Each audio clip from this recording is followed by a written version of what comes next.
6장 사망입니다.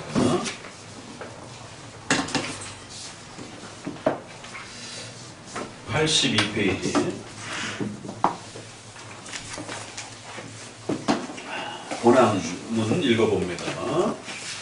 박스 안에 사망. 그들은 온 인류의 근원이었으므로 이 죄의 죄책이 전가되었고 죄로 인한 동일한 죽음과 부패한 본성이 보통의 출생법에 의해 조상으로부터 태어난 그들의 모든 후손들에게 전해졌다. 자, 죄의 역사적 그 사실을 우리가 분명히 웨스민스터가 먼저 그걸 제일 먼저 잡았어요. 그러니까 그것도 조금 우리가 의아하죠.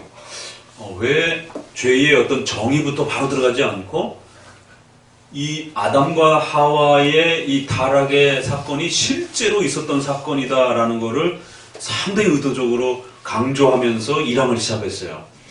그러니까 벌써 이것은 500년 뒤에 칼 바르트가 뭐 초역사를 주장하면서 결국 실제 역사가 아닌 어떤 마음의 인간이 이렇게 마음으로 생각하는 또 다른 어떤 상상적 역사가 있을 수 있는 것처럼 이렇게 이야기를 하면서 창조의 그 역사가 실제인가 아닌가에 대한 그건 중요하지 않다라고 하는 이제 이런 결국 논증들을 해갖고 엄청난 충격을 준 겁니다. 그게 중요한 게 아니라 내가 그 창조의 사실을 내가 믿으면 되는 것이지, 내 마음속에 생각하면 되는 것이지. 그러니까 그거는 창조를 부정하는 것도 아니고 안 하는 것도 아니야. 아주 참, 그러니까 칼 바르트는 항상 변증법, 이것도 아니고 저것도 아니고 정반합이라는 게 변증법이잖아요. 그러니까 절대 진리는 없다라는 거예요. 결국 어떤 또 다른 문제가 발생이 되면 그것과 합쳐져서 새로운 진리를 찾으면 되는 거고, 그러니까 그런 그 변증법의 이 철학을 가지고 신학을 설명을 했기 때문에 그의 마음속에는 절대 진리는 없다라고 생각을 하는 거예요. 그러니까 창조의 질서라든가 이런 부분들이 굳이 실제적으로 절대적인 그 진짜 역사였는지 아니었는지는 뭐 그렇게 중요하냐? 내 마음속에 그 창조와 관련된 어떤 하나님의 역사를 내가 어떻게 생각하는 게 중요한 것이지. 그러니까 이런 부분이 우리에게도 지금 문제가 됐고 또 그것과 연결되어서 진화론이라든가 이제 이런 부분들이 결국 그 창조의 실체에 대해서 부정하기 시작하는 어떤 이런 도전들이 일어나다 보니까 결국 근대의 진화론이 새롭게 등장을 해서 엄청난 기독교에 위협을 줬습니다. 그러니까 그런 여파가 지금까지도 한국교회와 서구교회에 영향을 끼치고 있어가지고 얼마 전 합친해서 우리는 창조론을 믿습니다. 그러니까 진화론 싸움은 옛날 싸움이었어요. 근데 지금 공산주의도 약간 세련된 형태로 그걸 네오막시즘이라고 이렇게 이종훈 교수는 이제 그렇게 또 해석해주기도 하고 또 어떤 다른 또 철학과 사상적 입장에서는 또 다양한 조금 더 방식으로 조금씩 풀어내는 것처럼 그러니까 공산주의에도 어떤 변형들이 일어난 것처럼 진화론에서도 진화론 그 원래의 그 자체는 너무 또 허무맹랑하고 과학자들이 이미 벌써 더 그 허구성에 대한 부분들을 많이 밝혀냈기 때문에 그거를 계속 이렇게 주장하기에는 약간 무리가 있다 보니까 이제 불신자들 입장에서 불신자 과학자들 입장에서 그렇다고 창조론은 받아들일 수는 없고 이러니까 이제 그거를 기존의 진화론을 약간씩 계속 변형해가지고 조금 더 설득적인 조금 더 과학적인 어떤 부분의 형태들을 만들어내려고 이렇게 애를 쓰는 거죠. 그러다 보니까 이제 그게 유신진화론 창조론 반, 진화론 반 섞은 어떤 형태로 이렇게 또 구성을 해가지고 교회 안에 툭 던져놓는. 그러다 보니까 이제 기독교인들 입장에서 늘 과학에 대한 어떤 좀 이렇게 그 부담을 안고 있다가, 창조론을 인정하는 듯 하면서 어떤 이렇게 진화론적 어떤 이런 형태를 소개를 하니까, 이 정도는 수용할 수 있지 않을까, 이제 이런 어떤 또 흔들림이 또 이렇게 일어나기 시작하는 거예요. 그래서 지금은 세련된 진화론이 이제 상당히 지금 우리의 시대에 아주 심각한 또 어려움을 주고 있고, 그래서 역사 속에 실제로 있었던 이러한 창조 역사와 또 그 창조에서 죄를 지은 이런 아담의 타락의 역사를 실제 그대로 믿지 않으려고 하는 이제 이런 부분들이 엄청난 도전이 웨스민스터 당시에도 벌써 스물스물 일어나기 시작했고 500년, 400년 뒤에 갈바르트를 통해서 또 그 1800년 언저리쯤에 그 또 연속해서 진화론과 관련해서도 큰 충격을 줬고, 지금은 또 세련된 형태의 진화론으로 그렇게 유신 진화론 형태로 또 이렇게 영향을 끼치고 있어요. 그러니까 이 실제 창조와 실제 타락이라고 하는 거를 인정하지 않으려고 하는, 그러니까 이런 부분에서 웨스민스터가 선악과를 통해서 명령하셨고, 그거를 실제적으로 아담과 하와가 범죄함으로 타락한 사실이 발생했다라고 이렇게 아주 실제 사건으로 분명히 하면서, 타락의 정의는 바로 후에 조금 더 행위 언약과 관련해서 이렇게 나오지만 1항에서는 실제 사건적 설명으로 먼저 더 이렇게 선악과 명령을 어겼다라는 형태로 이렇게 소개가 됩니다. 그러나 이제 전반적으로 죄론과 관련해서는 죄의 정의는 소유리문답 13문을 따라서 뭐라고요? 죄는 외워봅시다. 죄란 하나님의 지키기에 부족한 것이다. 분명히 대놓고 어기는 것도 있지만 부족하게 지키는 것도, 둘 다가 죄라는 거죠. 그러니까 불법이라는 거죠. 죄의 정의가. 죄의 정의가 교만이나 선의 결핍이라든가 이런 게 아닙니다. 이거에 대한 정의에 따라서 결국 내적 치유라든가 뭐 별 희한한 형태로 오늘날 이제 죄를 더 세게 말하지 않으려고 하는 전적 부패나 원죄라고 하는 이 죄의 사실을 강력하게 세게 말하려고 하지 않는 상처다, 아픔이다, 모자름이다, 선의 어떤 모자름이다, 다양한 형태로 이렇게 유화시켜서 말하려고 하는 수많은 형태들이 등장을 합니다. 그럴 때마다 죄란 불법, 하나님과의 언약 관계를 깨트린 것, 하나님의 언약적 명령을 도덕적 인격 관계 속에서 형성된 그 언약적 명령을 깨트린 거예요. 그러다 보니까 죄란 어떤 물질이 아니고 도덕적 인격 관계 속에서 하나님과의 도덕 관계가 깨진 게 죄가 터진 거, 죄가 발생이 된 겁니다. 그래서 자꾸만 죄를 물질적 개념으로 인해 가지고 마치 죄가 어디에 흑암에 존재하고 있었던 것처럼, 빛과 어둠은 하나님이 창조하셨어요. 어둠은 누가 창조했다고요? 하나님이 창조했어요. 그러나 죄는 하나님이 창조한 게 아닙니다. 창세기에 보게 되면 하루가 되니라 빛과 어둠을, 빛을 하나님이 창조하셨다. 빛이 있으라. 어둠은요? 우주가 어둠 속에 있잖아요. 근데 분명히 빛을 창조하셨다 이렇게 말한다. 태양이 존재하기 전에. 그래서 이 빛에 대한 아주 해석도 굉장히 깊은 논의들이 있는 겁니다. 이 빛은 무엇인가? 그래갖고 또 이제 이 빛은 이제 새로운 생명의 빛이요, 무슨 뭐 꿈나라의 빛이요, 무슨 뭐 저기 우리 마음의 빛이요, 뭐 이런 이제 이야기들이 나오는 거예요. 그건 그렇게 하면 안 되고 그냥 빛인 겁니다. 태양과 다른 빛이에요. 그러나 그냥 빛인 겁니다.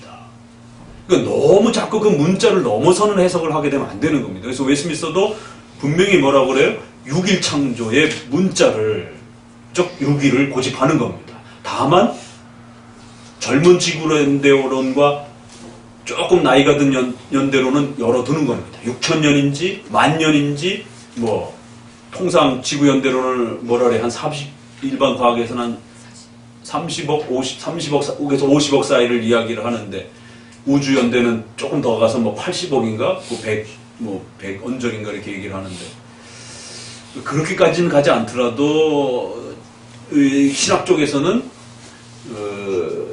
17세기 당시에 제임스 우셔라고 하는 분이 4,000년을 계산을, 아주 그 족보 하나를 다 헬라 히브리어를 뒤져가지고 그거를 문자 그대로 후손을 연결한 거예요. 그러니까 대략 한 4,400년 정도가 나오더라고요. 근데 벤이라고 하는 이 히브리어는, 아들이라고 하는 거는 저기 증손자를 갖다가도 벤 그래, 단어가 없어요. 우리처럼 증손자, 고손자, 그럼 그다음 뭐라 그럴까요? 고고손자 이럴 거예요? 우리말도 부족하잖아요, 그런 부분들이. 그러니까 그냥 그 정도까지 하고 얘기하고 마는데 히브리어는 더 없어요. 그냥 벤이라고 그래요. 그냥 아들, 손자, 며느리 다 그냥 그 후손을 그냥 벤 이런단 말이에요. 그러니까 한 3대, 4대 걸친 것도 그냥 벤 이런단 말이에요. 그런데 우리가 번역을 하면서 우리 번역에 아들이라 했다가 뭐 후손이라고 했다가 뭐 손자라 했다가 뭐 이러니까 이제 그걸 잘 봐야 되는데, 그거를 문자적으로 이렇게 정리하면서 해석해보면 대략 한 4,400년. 그러니까 짧으면 4,000년이지만 벤이라고 하는 그 특수성 때문에 2대, 3대가 막 겹치기 때문에 마태복음에 14대, 14대, 14대 해서 42대를 만들어 놓잖아요. 그러면 이스라엘의 구약의 연대가 42대밖에 안 되냔 말이에요. 그 엄청난 그 1000년씩 살았던 사람들의 연대가 있는데 그거는 문자대로 정리한 건 아니죠. 의도적으로 14라는 단어를 맞추기 위해서. 그래서 다윗은 2번 앞에도 한번 소개하고 뒤에도 다윗조차도 벌써 중간 연대에 앞에도 집어넣고 세 번째 시작할 때도 또 다음 연대에도 또 소개를 해놓고 다윗은 2번이나 집어넣어놨어요. 워낙 중요한 인물이다 보니까. 7이라는 숫자가 이스라엘은 완전 숫자잖아요. 7, 7. 7이 2번 겹친 거예요. 가장 하나님의 완벽한 세대라는 거예요. 그리고 또 그게 삼위일체. 3번, 3이라는 숫자를 엄청 좋아한단 말이에요. 14대, 14대, 14대. 3번을 반복을 한 겁니다. 그래서 40이라고 하는 완전 숫자를 만들어낸 거예요. 14만 4천 명이라고 하는 것도 역시 27에 14.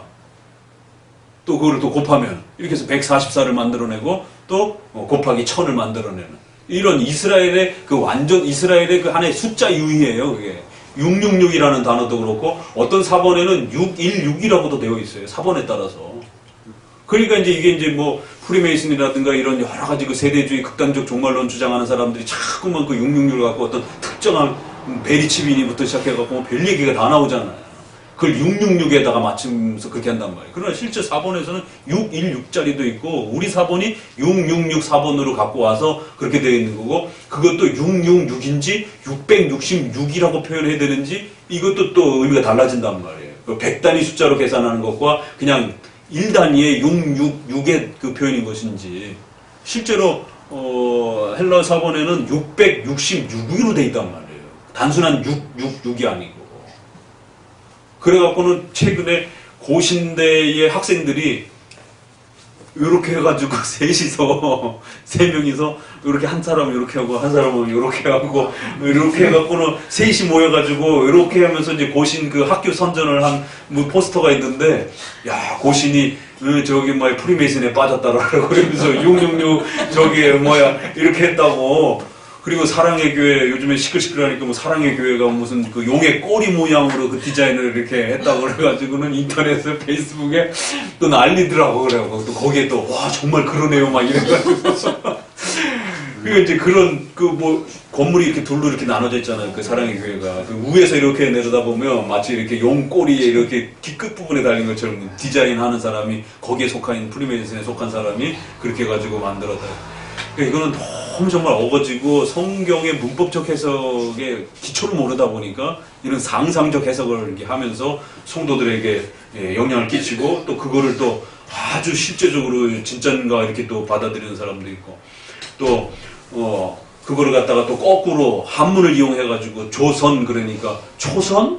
조선? 그래서 하나님이 선택한 백성이네? 이러면서 그 말 유희를 가지고 그래갖고는 뭐 그 조선이라는 단어도 그렇고 희한한 한문 갖고 해석하는 이런 해석들도 그렇고 또 영자도 이렇게 구름 비가 이렇게 그 비우자가 있잖아요. 그리고 창세기 때 비가 이렇게 내리고 거기에 입구자가 3개가 있지 않습니까? 그러면 성부, 성자, 성령 입구는 이제 주로 사람을 이렇게 표현할 때 하다 보니까 삼위 하나님이고 거기에 그 공장할 때 우리가 이렇게 그 글자가 있잖아요. 그러니까 하나님이 창조하는 일을 하셨다라고 하는데 거기에 사람 인자가 2개 이렇게 있으니까 아담과 하와를 만들어줬다.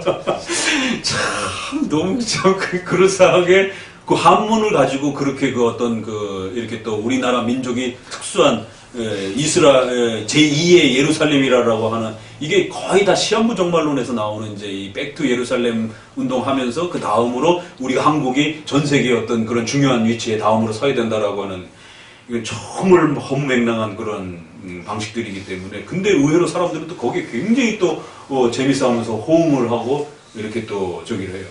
그러니까 진짜 역사냐 가짜 역사냐 이게 다 가짜 실제 역사를 판단하지 않고 사실을 판단하지 않고 중세시대의 풍요적 해석을 갖고 이렇게 성도들을 장난친 거예요. 중세시대 1000년 동안.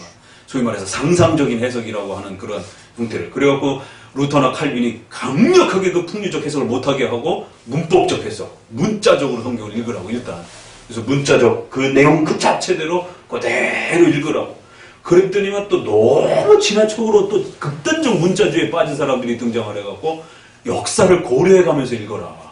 신구약 역사가 성전이 있던 시절과 없던 시절에 이런 걸 고려해야 되고 의식법이 있던 시절과 없던 시절을 고려해야 되고 그래서 문자를 읽되 반드시 역사를 고려해야 하고 그러면 중요한 교리들이 나온다라는 거예요. 그래서 교리 중심으로 그렇게 또 기독교가 형성이 된다. 그래서 설교는 곧 교리를 가르치는 거고 우리가 믿음은 곧 교리를 믿는 거예요. 강의 설교를 믿는 게 아니에요. 강의를 하다 보면 아브라함이 어디로부터 어디로 움직였고 어디부터 어디로 갔고 여기에 우르는 뭐고 이거 믿으면 구원받습니까? 아니에요. 그건 그냥 배경 설명인 거예요. 근데 그 배경 설명에는 수많은 랍비 문헌들이 있고 고고학적인 이야기들이 수많은 이야기들이 있기 때문에 다들 일치하지도 않는 거고 뭘 믿어야 구원받는 거예요 그러면? 아브라함이 믿음으로 구원받았다라고 하는 그 결론적 내용을 믿는 겁니다. 그러니까 사람들이 성경을 믿는다라는 걸 착각을 하는 거예요. 성경에 뭘 믿는 건지. 성경의 그 숫자와 날짜를 계산해 갖고 믿는 게 아닙니다. 그걸 상상적으로 펼쳐서 믿는 게 아니에요. 성경이 문자와 역사를 통해서 특정한 교리를 가르치고 있단 말이에요. 하나의 주제를. 그걸 결론적으로 믿는 거예요. 그래서 조직신학이나 신학에서는 뭐라고까지 얘기를 하냐면 성경의 무호성과 성경의 영감성을 분명히 우리가 고백합니다. 그것이 헤쳐지자, 그것이 손상되지 않는 범위 내에서 뭐라고까지 우리가 얘기를 할 수 있냐면 성경의 문자를 믿는 게 아닙니다. 성경의 문자가 성경이 아닙니다. 성경의 내용이 하나님의 말씀인 겁니다. 오늘 14편에 찬송했잖아요. 악한 자들은 하나님이 없다 하도다. 분명히 시편에 하나님 없다라는 문자가 있다고요. 그럼 그걸 문자 그대로 믿을 건가요? 아니죠. 그러한 문맥과 맥락을 통해서 뭔가를 말하고 싶어 하잖아요. 그 내용이 뭐냐라는 거예요. 그 내용과 의미와 그걸 우리가 교리적으로 정리를 그러니까 결론이 나오는 거예요. 그 결론을 믿는 것이지 하나님이 없다 하도다라고 하는 그 문자를 믿는 게 아니란 말이에요. 그렇게 하면 큰일 납니다. 그래서 성경의 무호성만 해치지 않는다라면 우리가 그렇게도 표현할 수 있는 겁니다. 성경의 문자가 성경이 아니라 성경의 그 가르침과 주제와 결국 그 결론이 성경인 겁니다. 그걸 믿을 때 구원받는 거예요. 그러니까 이런 성경관과 성경의 해석관의 기초가 공부가 안 되다 보니까 우리나라 같은 경우는 세대주의 때문에 너무나 극단적 문자적 해석이 난무했고 또 최근에는 이런 상상적 해석을 통해서 문자 그대로조차도 읽어내지 않으려고 하는 또 실제 역사와 상상적 역사를 막 뒤섞으려고 하는 그래서 죄로는 워낙 중요한 부분이기 때문에 창조론과 죄의 그 실제적 역사를 먼저 분명하게 지적하면서 실제 창조와 타락의 역사가 있었다라고 시작하는 겁니다. 그리고는 그 죄는 어디로부터 시작이 됐느냐면 반드시 행위 언약이라고 하는 그 하나님과의 도덕관계에서의 언약을 깨트린 불법이 죄다라고 하는 절대로 물질을 죄라고 생각합니다. 그래서 어둠도 하나님이 만든 거예요. 왜? 빛을 만들면 어둠이 이렇게 구별이 되는 겁니다. 그래서 성경은 언급은 안 했지만 우주가 어둠으로 되어 있는 거예요. 그래서 어둠도 만들고 빛도 만든 겁니다. 태양을 중심으로 한 사시사철의 개념은 이제 넷째 날에 만들어지는 거고요. 그러니까 그런 부분에서 하나님의 창조가 이렇게 문자적으로 정확하게 설명이 되는 것이죠. 그리고는 어둠은 하나님이 창조해줬지만 지옥도 결국 하나님이 만드신 것이에요. 형벌하기 위해서. 그러나 죄는 하나님이 만든 게 아닙니다. 지옥도 장소 개념이에요. 물질 개념입니다. 공간을 갖고 있는 거예요. 그러나 죄는 공간을 갖고 있는 물질을 갖고 있는 게 아니에요. 그건 하나님과의 행위 언약의 도덕 관계가 깨지면서 망가지면서 죄가 발생이 됩니다. 죄가 어디 저 어둠에다 숨겨놨고 그러면 하나님이 죄를 창조하게 됩니다. 하나님이 죄의 원인자가 되고 죄의 조성자가 되는 거예요. 왜 우리가 하나님이 선과 악 전체를 지배하시면서도 죄의 조성자가 되지 않는다라고 말하면 이렇게 죄는 물질이 아니기 때문에 죄는 도덕적 인격 관계 속에서 나오는 하나의 정의라는 거예요. 그래서 불법이다라는 단어를, 이 개념을 잘 이해하셔야 되는 거예요. 죄의 정의, 불법, 하나님과의 언약 관계를 어긴 것이다라는 거예요. 그게 뭐냐 그러면 그건 바로 선악과의 행위 언약을 깨트리고 도덕적으로, 인격적으로 그 약속을 파괴한 선악과 불순종 명령입니다. 그래서 결국 그 아담의 죄가 원죄가 되었고, 그 원죄는 반드시 지키면선 안 지키면 영원한 형벌이 주어진다라고 했단 말이에요. 그러니까 타락 후에 결국 정죄가 우리에게 쏟아지면서 죄에 대한 책임이 아담과 그 모든 후손들에게 결국 짊어지게 되었고, 결국 원죄라고 하는 이 오리지널 첫 스타트의 죄가 시작이 되었고, 그 죄로 인해서 수많은 자범죄와 생활죄도 같이 쏟아지게 되는, 그래서 원죄와 자범죄라고 하는 종류가, 두 종류가 형성이 되고, 원죄 안에는 죄책과 오염이라고 하는 두 요소가 함께 구성이 되는 겁니다. 그 두 요소가 함께 뭉쳐질 때 죄라는 것이 형성이 되는 겁니다. 나는 죄인입니다 라고 할 때의 고백 안에는 바로 원죄에 대한 실제적, 그 본질적 죄의 중심을 고백하는 거예요. 그래서 원죄 안에는 하나님 앞에 정죄받은 죄의 책임이 있는 거고, 그리고 정죄를 받으니까 실제적으로 우리 인간의 이성과 전 육체가 더러워지는 부패가 따라붙는 거예요. 그러나 그것도 본질적인 건 아니고 정죄받아서 죄 책임을 지고 있는 그 죄인이 된 겁니다. 거짓말 해가지고 하나님 앞에 지옥 가는 게 아니고, 거짓말보다도 더 심각한 죄는 하나님 앞에 정죄받았다는 거예요. 아담이. 너는 이제 죄인이고 영원히 지옥에서 벌 받아야 된다. 정죄를 하신 거예요. 심판자로서. 신분이 바뀌어버린 거예요. 그러니까 실제로 또 거짓말도 하게 되는 거예요. 그래서 원죄에는 반드시 죄책. 이게 가장 큰 원죄의 핵심 요소고, 붙여서 더러움과 오염이라는 게 같이 따라 붙는다. 그래서 죄책과 오염이라고 하는 두 요소가 원죄를 결국 형성하는 중요한 두 요소다라고. 성도에게 이런 개념 훈련이 안 되다 보니까 나는 죄인입니다. 죄가 뭔데요? 그러면 죄의 정의도 또 헷갈리고, 그러면 아담의 죄를 우리가 가지고 있죠. 그러면은 아담의 죄가 뭡니까 그게 도대체? 죄는 아는데, 성도들이 죄는 그래도 어느 정도까지는 아는데, 그러면 그 죄가 뭐예요 도대체? 죄가 뭘로 구성되어 있어요? 이렇게 물으면 몰라요. 거의 한국교회 99%가 모릅니다. 그건 원죄라고 말하는데, 오리지널죄라고 말하는데, 첫죄라고 말하는데, 거기에는 바로 정죄받아서 우리가 죄의 책임을 묻고 있는 죄책과 오염이라고 하는, 부패라고 하는 두 내용이 있는 것입니다. 그 죄를 우리가 물려받은 겁니다. 그 원죄를 물려받은 겁니다. 그래서 펠라기오스는 아예 원죄를 거부해버린 거고, 우리 죄인 아니다. 반펠라기오스는 뭐라 그래요? 원죄는 인정하겠는데, 근데 또 우리가 멀쩡히 사람인데 왜 자꾸 우리를 전적 부패라고 그래? 이제 오늘도 죄론을 공부했기 때문에 겹치기도 하는데, 그러니까 이렇게 멀쩡히 사람인 거 보니까 전적으로 부패된 건 아니지 않나? 부분적으로만 부패됐다라고 말하잖아. 이렇게 얘기가 나옵니다. 그러니까 오염에 대한, 부패에 대한 부분을 인정하지 않기 시작한 겁니다. 그러면 결국 일부분만 인정 안 하게 돼도 결국 전체적으로 원죄를 부정하는 꼴이 되는 거예요. 이게 도르트 신조에서도 똑같이 전적 부패와 부분적 부패에 대한 싸움이 되는 거고, 적어도 이제 기독교 안으로 들어오면 원죄를 노골적으로 없다라고 말하기는 좀 어려운 거예요. 그건 진짜 저 자유주의자들, 예수님도 안 믿고 원죄도 없다고 그러고 성경도 하나님 말씀 아니다라고 하는 이런 자유주의자들 아닌 이상에는 그래도 성경은 하나님 말씀인데, 그렇지만 기록된 게 하나님 말씀은 아니고, 이런 식으로 이제 이렇게 이렇게 좀 변형시켜 가는 겁니다. 그래서 죄론에서도 원죄는 인정하겠지만 부패, 오염 부분은 그건 그래도 좀 우리가 인간으로서 인간다움은 있는 거 아닌가? 이러면서 오염과 부패 부분을 부분적 부패로 주장하는 이 역사와 논쟁들이 벌어지는 것이. 그래서 원죄를 잘 정리하셔야 되고 개념을 정립하셔야 됩니다. 그리고 나면 이 원죄가 어떻게 전가되는가, 어떻게 후손들에게 전가가 되는가. 그래서 이 전가에 대한 부분들. 그래서 이 전가가 이제 세 번째는 아주 중요한 개념이 되죠. 자, 묻습니다. 3대 전가론이 있어요. 우리 개혁교회 안에는, 장로교회 안에는 전가교리와 관련해서 3대 전가교리가 있습니다.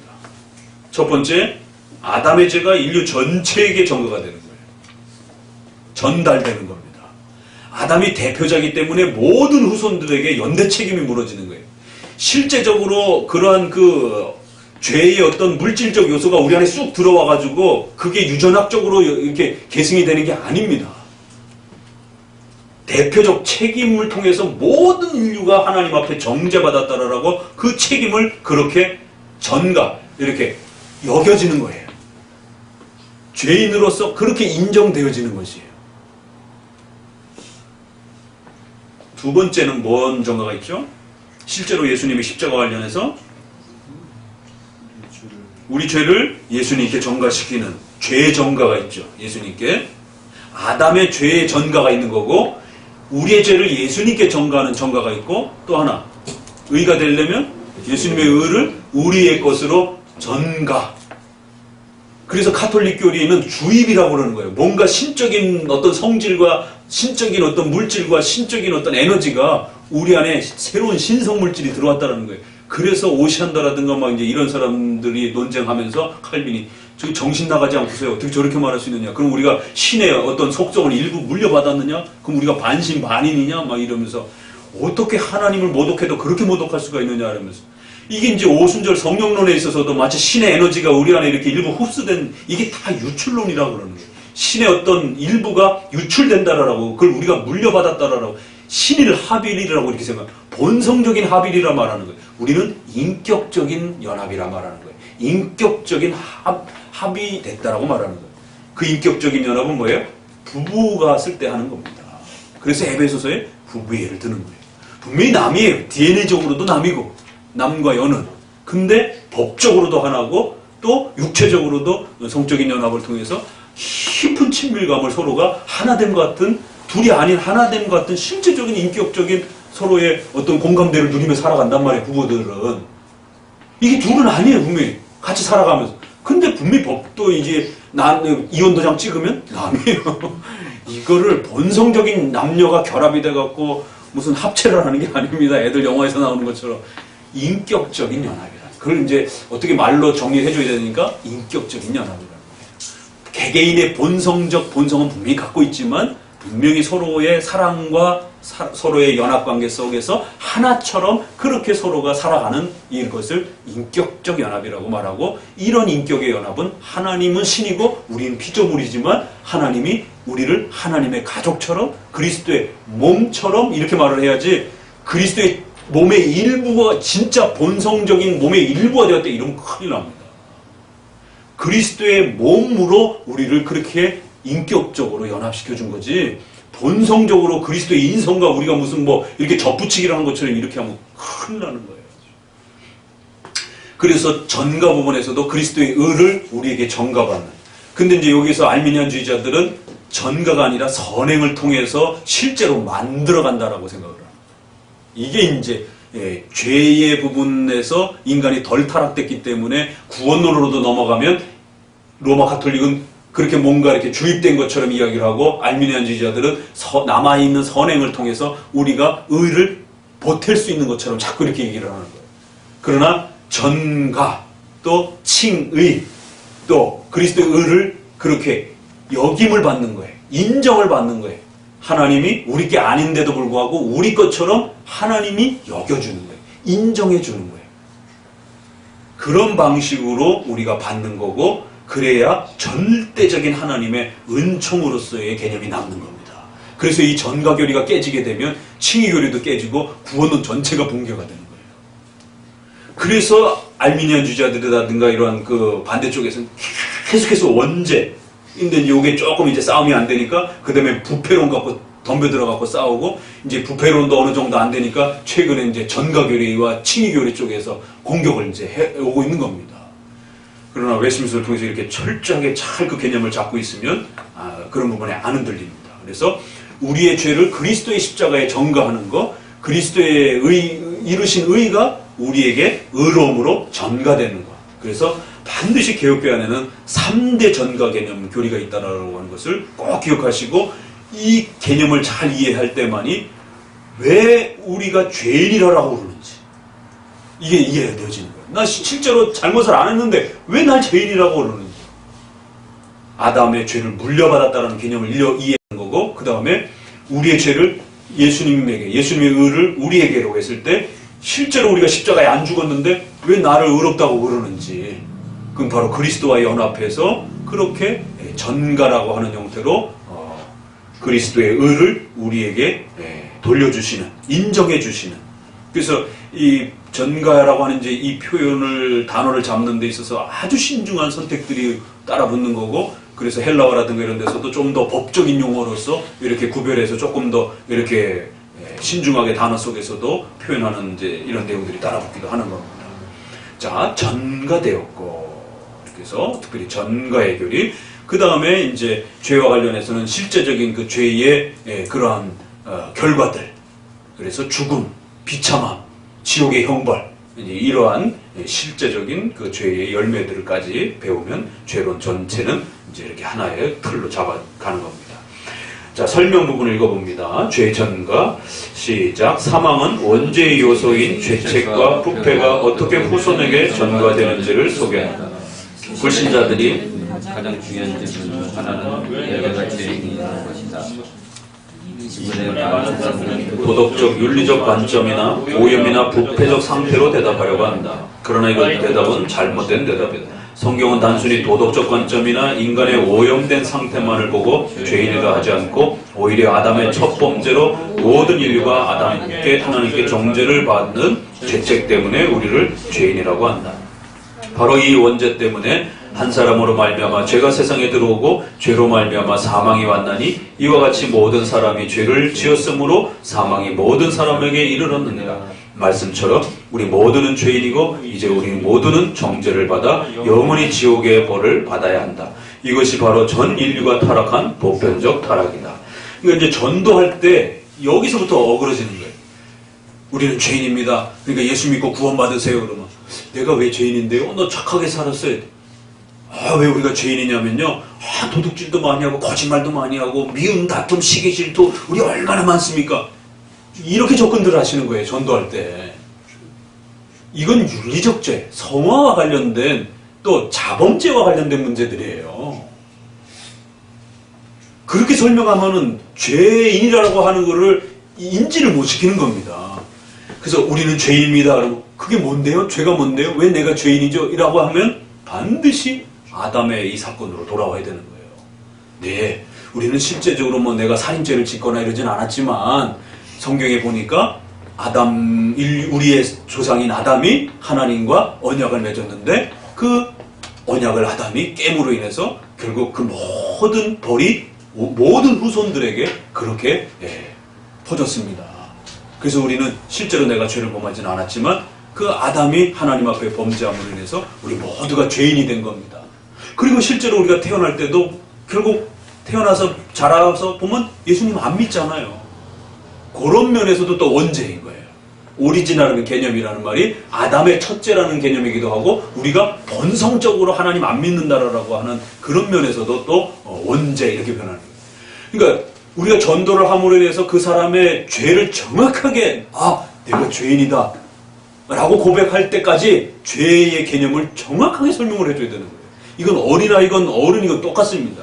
그러면 아담과 행위 언약에 대한 이야기를 해줘야 되고 그것이 뭐 전가라는 말은 어려운 말로 하진 않더라도 우리 모두가 그러니까 로마서에 있는 것 정도로 이렇게 우리가 아담 한 사람 때문에 우리 모두가 그렇게 죄인이 된 겁니다. 그래서 이제는 그 누구도 개인의 자신의 힘으로 하나님 찾을 수 없어요.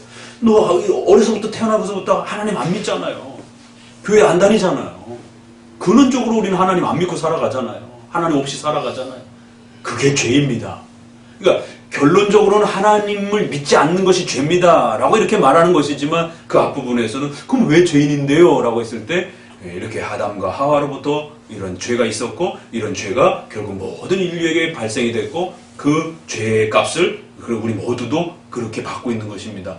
혹시라도 조금 더 설명할 수 있다면 간단한 설명은 하나님 믿지 않는 게 죄입니다 라고 이렇게 말할 수 있지만 그 죄의 조금 더 구체적 내용들을 이야기할 때는 이게 따라 붙어야 된다는 거예요. 그래서 이 아담의 죄가 전가됐다라고 하는 이 죄의 개념이 설명되지 않으면 왜 내가 죄인인데? 나 나쁜 짓도 안 했는데? 나 그래도 다른 사람들보다 착하게 살아가는데? 그러면 이제 당황해가지고, 아, 그래도 너 마음속에 난 미워하던 거 없어? 너, 욕하려고 했던 거 없어? 이런 식으로 이제 도덕적 그 어떤 그 수준으로만 자꾸 너가 죄인이다라고 지적하면, 아니야, 난 나쁜 생각 한 적 없어. 이렇게 나오기 시작하면, 그때 이제 굉장히 당황스러운 겁니다. 보통은 이제 그 정도는 그래, 나도 그 정도는 나쁜 생각 많이 하지 뭐. 이러니까, 그러면 내가 죄야? 그럼 하나님, 나 나쁜 생각 많이 했습니다. 용서해 주세요. 이러면은 이게 죄의 그 회개 부분으로 넘어가는 게 아니라는 거예요. 그러면 그 사람의 구원 문제도 다시 뒤집어 봐야 돼요. 죄인입니다. 원죄에 대한 개념을 고백해야 되는 거예요. 이래야 칭의로 넘어가는 겁니다. 그걸 해결해 주신 분은 예수님이시다. 이렇게 이제 넘어가게 되는 거예요. 자, 다음 문장 또 읽어봅니다. 원죄의 전과, 즉 죄책의 전가는 의의 전가를 통한 이신칭의로 이어지는 기독교 구원의 기초 내용이다. 즉 이 전가 교리는 죄론에서 죄책의 전가와 함께 구원론에서 우리 죄를 예수님께 전가, 죄의 전가가 있고 예수님의 의를 우리에게 전가, 의의 전가라는 이신칭의의 핵심인 전가 교리로 이어집니다. 이것을 흔히 개혁파의 3개의 전가 교리라고 부릅니다. 따라서 죄의 정의와 전가 개념이 약해지거나 변형되면 구원론에서 로마 카톨릭이나 알미니안주의처럼 행위공로와 선행구원의 교리가 나올 수 있기 때문에 매우 주의해야 합니다. 신조는 죄책의 전가 방식에 대해서 두 가지를 소개합니다. 요거 이제 조금 어려운 부분이에요.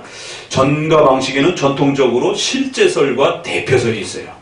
조직신학적으로는 이제 이렇게 설명을 하는 겁니다. 왜냐면 이제 이단들과도 논쟁을 해야 되고, 이렇게 조금 더 깊이 설명을 해야 되고, 개념을 잡아줘야 되다 보니까. 그러나 성도들에게 가르칠 때는 이렇게 가르칠까지 필요는 없고, 성도들은 성경에서 나오는 그 정도의 설명으로 이해하는 것으로 충분한 거예요. 그래서 웨스민스터는 실제설, 대표설 이런 표현을 안 쓰고, 성경에서 쓰여지는 정도의 표현으로 그래도 논리와 개념을 잡아준 겁니다. 이게 뭘까? 그러면은 실제설 같이 읽어봅니다. 이는 멜기세덱이 아브라함을 만날 때 레이는 아직 자기 조상의 허리에 있었음이라는 말씀에 기초하여 후손들이 아담의 허리 안에 종자적으로 보편적 인간성으로 존재하는 것을 말합니다. 씨앗, 오늘날 우리의 개념은 DNA죠. 그러니까 종자, 인간의 그러한 DNA나 유전적으로 그렇게 우리 조상의 허리에 있었던 것을 말합니다. 즉 아담 안에 있던 후손은 보통의 출생법에 의해 조상으로부터 태어날 때 죄가 실제적으로, 유전적으로, 종족적으로 그렇게 전달된다는 이야기입니다. 그래서 어거스틴이 이거를 이제 고시대에도 이게 이런 이야기 설교가 주로였고, 어거스틴은 요거를 조금 고민했어요. 그래서 어거스틴은 실제 유전적으로 이 전가를 많이 이해했고, 그럼에도 불구하고 대표설을 부정하지 않고 대표설도 괜찮다. 그러나 이제 실제설이 어거스틴에게는 조금 더 강해요. 그 신의 도성이라든가 은혜론, 은총론 보게 되면 이게 칼빈에게 와서 좀 더 대표설적으로 훨씬 더 잘 정리됐고, 웨스민스터에 와서 대표설 개념으로 아담이 대표다라고 하는, 우리의 조상이다라고 하는, 첫 사람이었다라고, 이런 단어들이 다 그 대표설을 표현해주는 단어들입니다. 그런데 히브리서 7장을 강조하게 되면 유전적으로 조상의 그 허리에 있었다라고 하는 이제 그걸 더 강조하게 되는 거예요. 그러나 로마서 5장의 12절을 강조하면 한 사람 때문에 모두가 다 그렇게 대표적으로 정죄를 받았다. 이러면 대표설에 가까운 거예요. 그래서 로마서를 조금 더 보강하고 로마서를 좀 더 중요하게 취급하면서 죄론이 이제 후대 학자들에 의해서 좀 더 많이 연구되어지면서 이제 종교개혁 시대쯤 와갖고는 왜냐면 실제설로 이렇게 유전적으로 설명할 때에 답변할 수 없는 또 이렇게 질문들이 나와요. 그러면 답변 못하게 됩니다. 그리고 그거보다는 차라리 대표설이 훨씬 더 성경 전체를 설명하는데 좋다라고 이렇게 서로 정리가 되는 거예요. 자, 같이 읽어봅니다. 하지만 신조는 이 실제설도 존중하지만 대표설을 더 중심적인 전가 방식으로 고백한다. 대표설은 아담으로부터 모세까지 아담의 범죄와 같은 죄를 짓지 아니한 자들 위에도 사망이 왕노릇하였나니. 근데 이제 이런 구절이 있는 거예요. 이건 분명히 유전적으로 어떤 그런 특정한 어떤 죄를 물려받은 그런 개념은 아닌데, 어떤 한 사람의 죄가 똑같은 범죄를 하진 않았지만 전체에게 죄를 끼치는 이런 설명이 분명히 성경에 있단 말이에요. 그러니까 이걸 단순히 유전적으로만 설명하기에는 그럼 이런 구조를 어떻게 설명할 것인지에 대해서 난제에 빠진다. 그러다 보니까 그거보다는 대표라고 하는 연대 개념이라고 하는 연대 책임을 갖는다라고 하는 이 개념이 훨씬 더 죄의 전가 개념을 잘 설명해 준다라고 정리가 되는 겁니다. 같이 읽습니다. 아담은 인류를 대표하는 언약적 근원이었기 때문에 비록 개인이 범죄하지 않았을지라도 모든 후손이 아담과 함께라는 표현을 쓰는 거예요. 그래서 죄의 책임을 짊어지는 것입니다. 따라서 죄로 인한 동일한 죽음과 부패한 본성이 모든 후손들에게 전가되며 전달됐습니다. 이 표현이 웨스민스터 대의리 문답 22문에는 훨씬 또 풍성하게 설명해놨어요. 뭐라고 했느냐 읽어봅시다. 인류의 대표자인 아담과 맺은 계약은 오직 그 자신만을 위한 것이 아니라 그의 후손들도 위한 것이므로 그 첫 범죄에서 아담 안에서 범죄했으며 아담과 함께 타락하였다라고 정리했습니다. 그래서 대표자라는 말, 계약이라는 말, 그 다음에 안에서 함께 이 부분들이 중요한 단어들이 다 들어왔어요. 즉 우리는 실제적으로 아담 안에서 범죄했으며 또한 우리는 언약적 대표인 아담과 함께 범죄한 것입니다. 기가 막히죠? 이 전치사 하나하나를 얼마나 웨스민스터 학자들이 전체 성경을 고려해가면서 전치사 하나하나를 신중하게 선택해가지고 우리의 교리가 흐트러지지 않도록 그걸 잘 담아낼 수 있도록 아담 안에서 아담과 함께. 그래서 어거스틴의 입장도 갖고 들어오고 칼빈의 입장도 웨스민스터는 전부 다 존중하면서 이건 어느 한쪽으로 특별히 이렇게 뭐 버릴 게 아니라 조금 더 대표설이 더 이렇게 기준이 되지만 또 실제설이라고 하는 유전적인 그런 죄의 전가 개념도 충분히 또 성경에서 그 유사한 표현들이 있기 때문에 존중하면서 웨스민스터가 이렇게 개념을 잘 잡아준 겁니다. 이래서 웨스민스터가 훌륭하다라는 거예요. 그 아주 그 깊은 면 하나하나를 고려했고 또 수많은 이단들이 논쟁할 때 염려될 수 있는 그런 부분들을 정확하게 배격할 수 있도록 전가라는 단어를 쓰고 주입이라는 단어를 안 쓰고 또 뭔가를 이렇게 그 의화라고 우리 한문으로는 의화라고 이렇게 justify라고 하는 justification이라고 하는 칭의 부분에서 이거를 성화 그러면은 sanctify 이렇게 갖고 거룩하게 만들다잖아요. 그러면 영어로도 이게 참 부족한 거예요, 표현이. justify, sanctify 이렇게 해서 그때 fi를 붙이면 뭔가를 만든다라는 뜻이거든요.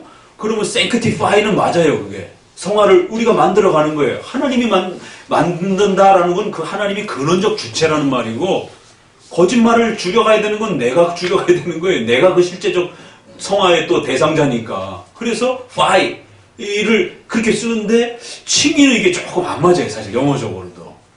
justify 이러면은 칭의를 만들어가는 그게 하나님 편에서는 맞는 표현이지만 우리 편에서는 칭의를 만든다? 그럼 이게 잘못 뉘앙스가 우리도 뭔가를 칭의를 만든다는 것처럼 어떤 느낌을 줄 수 있기 때문에 칭의는 우리 쪽에서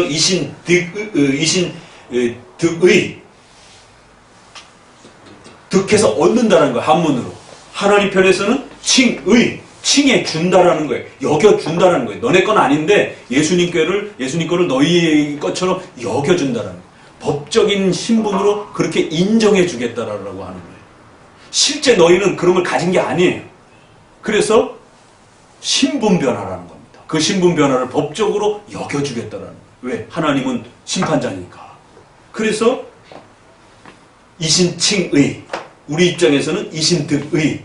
근데 이거를 영어로 하게 되면 justify 이러면 이게 file을 만든다 그러면은 성화를 만들어 갑니다. 이렇게는 우리가 말할 수 있어요. 그러나 칭의를 만들어 갑니다. 이러면 당장 세간점 학파의 유보적 칭의, 연속적 칭의, 성화적 만드는 칭의 이런 게 또 확 밀려드는 거예요. 그러니까 이 단어 하나와 문장 하나를 구성할 때 이 신학적 표현이 얼마나 세밀해야 되고 조심해야 되는지 그냥 뭉뚱그려가지고 막 말하는 게 아닌 겁니다. 그런데 그걸 어디서 훈련하겠어요, 목회자들이. 우리 선조들이 이미 정리해놓은 이 웨스민스터를 갖고 단어 훈련을 해야 하는 겁니다. 왜? 이건 수천 년의 1500년의 논쟁을 다 모아놓은 거기 때문에. 그 단어를 정비해가면서 삼위일체, 한 하나님, 삼위 하나님 이 단어를 500년 동안 만든 것 말이에요. 동일본질이라는 말, 본체라는 말을 500년 동안 만든 겁니다. 이게. 근데 최근에 신학계에서는 본체라고 하지 말고 본질이라고만 자꾸 말하자고 그러면서 아예 대놓고 논문을 신성의 어떤 성질을 나눠 갖고 있는 것처럼 공유하고 있는 것처럼 인간이 인간성을 갖고 있잖아요. 그런 것처럼 하나님의 신성이라고 하는 이거를 그런 식으로 이렇게 나눠 갖고 있는 것처럼 하나의 성질을 나눠 갖고 있는 것처럼 분명히 하나님의 신성이란 그런 면에 약간의 그 부분이 있지만 하나님은 영신이라고 할 때 신적 존재다라고 할 때 그런 부분의 본질 개념이 우리 단어로 잘못 오해를 하면 그런 오해 있을 수 있어요. 그러나 우리가 이렇게 인간의 인류라고 하는 그런 공통성을 가지고 있으니까 삼위도 그런 신이라고 하는 그런 어떤 공통성을 함께 공유하고 있는 거냐? 그거 아닙니다. 본질, 본체라고 할 때는. 그래서 몸체자를 쓰는 거예요. 한문으로도. 우리 선조들이 얼마나 이걸 고민했는지. 본체, 완이라는 개념이 하나. 세임이라는 개념도 있는 겁니다. 그러나 본질, 본체에서는 한 하나님. 숫자로 한 하나님. 신적 성질, 신적 속성이라는 부분에서 한 신성이라고 했을 때에 또 본질이라고도 이렇게 쓸 수가 있는 것이. 그래서 이 단어 하나가 신학이 이렇게 방향이 틀어져 버리는 거예요. 그래서 웨스민스터에서는 본체, 니케아 신조에서 만들었던 동일본질이라는 말을 그대로 써가지고 동일본체, 동일본질. 이 말에는 세임과 완의 개념이 다 들어가 있는 거예요. 근데 최근에는 이 완의 숫자 개념을 자꾸 지우려고 하고 이 세임의 개념만 자꾸 이렇게 쓰려고 하는. 그래서 삼위 하나님이 이렇게 서로가 공유하듯이 우리가 타 종교도 이렇게 서로가 종교는 다르지만 모두가 인류라고 하는 공통성을 갖고 있기 때문에 서로 사랑하면서 살아가자. 참 기가 막히게 아무튼 말을 갖다 붙이는 대로 이게 WCC의 주장입니다. 이게. 그러니까 우리는 결코 싸우면서 타 종교를 배척하면 안 된다라고. 왜? 하나님도 서로가 다른 존재이지만 이렇게 세 신이 신의 어떤 공통적 성질을 나눠 가지면서 싸우지 않고 이렇게 화목하게 살아가고 있다라는 거예요. 제가 그거를 보수권에서의 조직신학자가 그 삼일체를 소개하는데 쓰러질 줄 알았어요. 자유주의에서 말한다면 그러려니 하는 데서 보수주의 쪽에서 그런 말들을 하는 겁니다. 그러니까 성도도 그렇고 목회자도 이 전가라는 단어 하나 지켜야 되고 또 여기 안에서 또 함께 이런 단어들을 부지런히 익숙시켜 가면서 표현을 하는 겁니다. 그래서 성도들끼리 토론할 때도 죄에 대해서 토론하면 전가라는 말들이 이렇게 늘상 이렇게 왔다 갔다 해야 되고 또 안에서 함께 대표라는 말, 첫 시조라는 말 이런 것들이 이렇게 입에 붙어야 되는 거예요. 이런 단어들로 칼빈주의를 정리를 했으니까. 왜? 알미니안주의자들은 알미니안주의자들이 쓰는 단어와 그 개념화가 있단 말이에요, 따로. 그래서 웨스민스터를 소요리 문답을 죽을 때까지 읽으셔야 되는 겁니다. 이거보다 더 훌륭한 게 나오면 우리가 그거 쓰면 돼요. 그러나 반틸의 말처럼 메이첸의 고백처럼 아직까지 이거보다 더 훌륭한 건 안 나오고 있어요. 그러니까 이것을 가지고 성경 해석의 기준점으로 삼고 목회와 모든 신앙의 최종적 그런 기준점으로 그렇게 삼으라라고 그러는데 오늘 칼빈주의 하신다는 분들이 웨스민스터 가지고는 안 되고 뭐 이런 이야기들이 막 서슴없이 나오고 웨스민스터의 어떤 부분은 틀렸고 모자르고 뭐 성령론이 부족하고 뭐 이런 이제 서슴없는 이런 이야기들이 막 쏟아져 나오는 거예요. 우리 장로교 헌법은 웨스민스터 신앙 고백서를 우리는 성경을 총괄한 가장 잘 요약한 신앙 규범으로 압니다. 라고 맹세하는 거예요. 그리고 그 중에 소요리 문답은 아이들에게 가르칠 수 있는 가장 훌륭한 성경의 핵심적 그 내용을 담고 있는 교재라고 맹세합니다. 그래서 그걸 가르치는 자가 되겠습니다. 그러니까 장로교 목사는 웨스민스터 소요리 문답과 웨스민스터 신앙 고백 가르치겠다고 목사가 된 거예요. 장로님, 강도사, 목사 안수 받을 때 다 그 서약해야 됩니다. 근데 교회 현장에 들어가서 안 가르쳐요. 웨스민스터는 조금 모자라. 이런 겁니다. 벌써 출발 자체가 문제가 있는 거예요. 서약 자체를 해놓고 서약을 어기는 거예요. 차라리 그럴 것 같으면 뭐 감리교 목사가 된다든가 그쪽에서는 안 가르쳐도 되는 거니까. 그러나 적어도 장로교 목사가 됐으면 소요리 문답과 웨스민스터를 가지고 끊임없이 성도들에게 반복적으로 연습시키고 이 표현을 따라서 성경을 볼 수 있도록 그러면 그렇게 보여요. 탕자의 비유도 이 교리의 설명 없이 그냥 들으면 그냥 늘 용서해 주시고 뭔 짓을 해도 늘 받아주시는 그러니까 구원파 같은 느낌이 이제 성도는 죄를 지어도 그게 문제가 되지 않는다라는 식의 이제 왜 언제든지 돌아가서 회개합니다라고 하면 끝이니까. 그러나 거기에는 탕자의 교리는 구원의 모든 교리를 다 담고 있는 건 아니란 말이에요. 그냥 아주 그냥 일부의 그 하나님의 속성의 어떤 특성 부분, 특유한 부분만 담고 있는 건데 알미니안 주의자들은 그걸 아주 극대화해가지고 봐라 이런 식으로 그 돌이킨 것도 탕자인 거고 아버지는 아무것도 한 일 없고 얼마나 그럴듯한지. 카톨릭에서는 여리고로 내려가다가 강도 만난 그걸 비유를 들어가지고는 봐라 죄로 죽은 게 아니고 병들어 있는 것이다. 그래서 두렙돈을 지불하고 교회 여인숙 교회에다가 데려다 줬고 두렙돈 신약과 구약이라는 거를 줬고 이게 전형적인 상상적 해석인 겁니다. 이런 방식들이. 그러니까 그렇게 끌고 가면 안 되고 우리 선조들이 이렇게 구축했던 이 단어와 표현 안에서 한 개념 단어를 하나씩 그렇게 정립해서 보면 탕자의 비유가 전혀 다르게 보입니다. 자, 오늘은 전과 교리가 얼마나 중요한지 두 분 또 사망과 관련해서 살펴봤습니다. 자, 이어서 바로 강요